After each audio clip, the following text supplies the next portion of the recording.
안녕하세요. 브라손이었습니다. 얼마 전에 제 유튜브에 브라질로 이민 오고 싶어 하시는 분의 댓글이 달렸습니다. 그래서 가시게서 이곳에서 어느 직장을 얻어서 생활하면서 브라질 여자친구와 뭐 밝은 미래를 계획하신다 뭐 이렇게 말씀하셨는데, 제가 현실적으로 이런 것을 다 설명드리기가 어려우니까 예전부터 많이 만들어 놨던 동영상을 한번 참고하십시오 라고 알려드렸습니다. 그러자 이걸 보시고 어렵겠네 라고 이제 댓글 달았습니다. 이제 그 내용을 가지고 제가 또 쓴 글이 무엇이냐면, 한국에서 얼마 전에 제주도 살기란 열풍이 분 적이 있습니다. 그러니까 이제 바쁜 도시 생활을 벗어나 제주도에 여행 가보니 환경이 너무 좋고 이곳에 살면 되겠다라고 해서 집을 사고 가게를 열고 또 누구는 뭐 직장을 찾고 뭐 이렇게 해서 사신다고 했는데, 몇 년 지나고 보니까 그게 비현실적인 이야기라는 게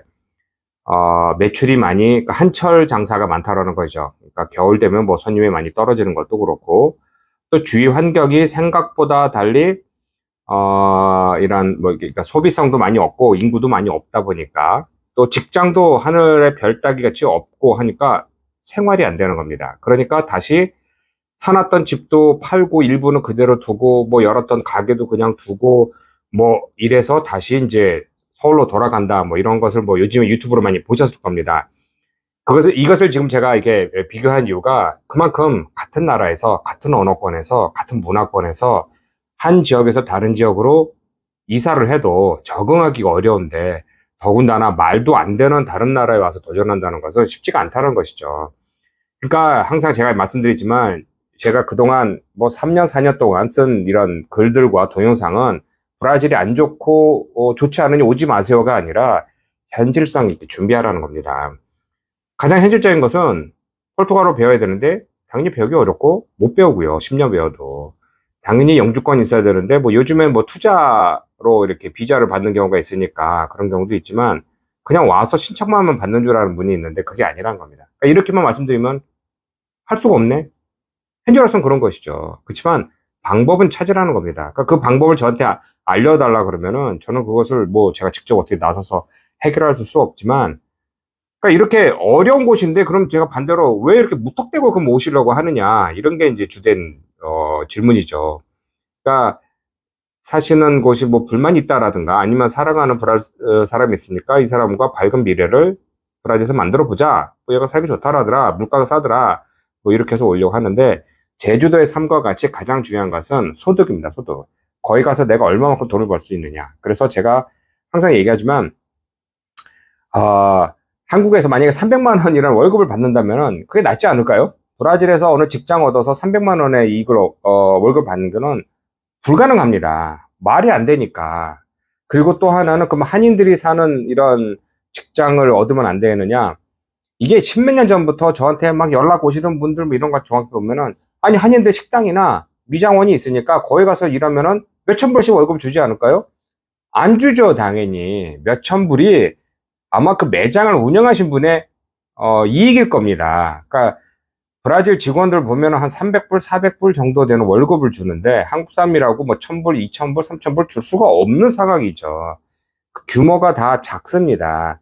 그러다 보니 직장을 얻는 건 어렵고, 또 사업을 한다고 해도 다른 나라에서 새롭게 사업을 한다고 그것을 안정적으로 올라가기가 이게 쉽지가 않은 거죠.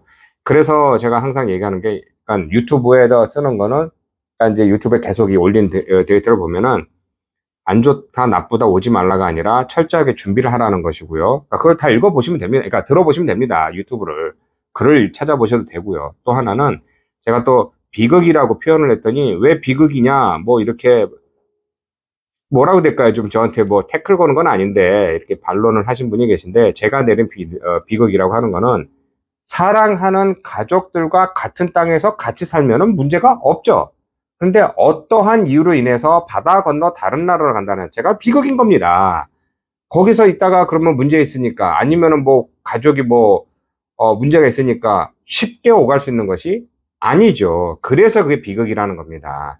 또한 그것에 적응을 하여 어떻게 살았는데, 나까지는 어떻게 1세대는 고생했는데 2세대에 갔는데 걔도 적응을 못하더라. 그러니까 적응은 잘하는데 그 사회에서는 아직까지 눈에 보이지 않는 차별이 있더라. 그럼 이게 뭐 하는 짓인가?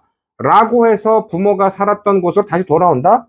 그것도 비극인 게, 돌아오면 다시 적응해야 되는 것도 있고, 무엇보다 그 지역에서 3년, 5년, 10년, 20년, 50년 살았던 것을 하루아침에 두고 나올 수가 없는 것이죠.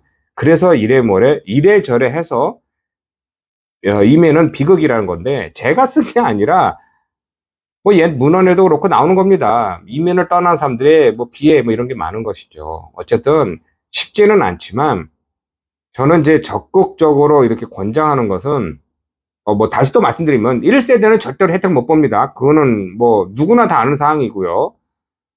후세 우리 아이들한테 뭐 이런 밝은 미래를 주기 위해서 그러니까 조금 더 활발하고 조금 더 자유롭고 남의 눈치 안 보고 또 좀 뭐 여유로운 삶과 또 돈을 더 벌 수 있는 거라든가 아니면 자기가 하고 싶은 거 살 수 있는 그런 조건이 있다면은 당연히 이민이 좋은 것입니다. 그래서 한국 같은 경우는 요즘에 누구나 아는 것 같이 인구가 줄어들고 있어서 시장도 축소되고 브라질은 내수가 탄탄하고 있기 때문에 뭐 브라질 시장이 더 매력적으로 다가올 수가 있습니다. 그렇지만 철저히 준비하시고요. 또 다음에 또 브라질 소식도 준비되면 또 여러분에게 알려드리도록 하겠습니다. 고맙습니다.